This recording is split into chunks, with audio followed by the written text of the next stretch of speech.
kwenye utuo.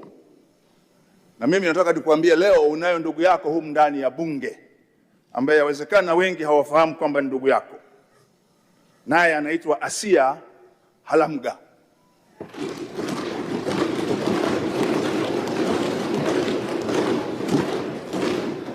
Huyu ni Mdatoga ambayo wote mlitoka mlikotoka, nyinyi mkabaki wa Kalenjin, wao wakaja mpaka Serengeti, wakaingia Ngorongoro, wakaingia Hanang. Kwa hiyo ulipozungumza leo, na nalisema hili kwa sababu watu wanadhani undugu wa Wakenya na Watanzania na kwa sababu ya mpaka, lakini huyu ni ndugu yako wa damu, Asia Halamga. Na Mheshimiwa Ruto amezungumza jambo la kweli kabisa.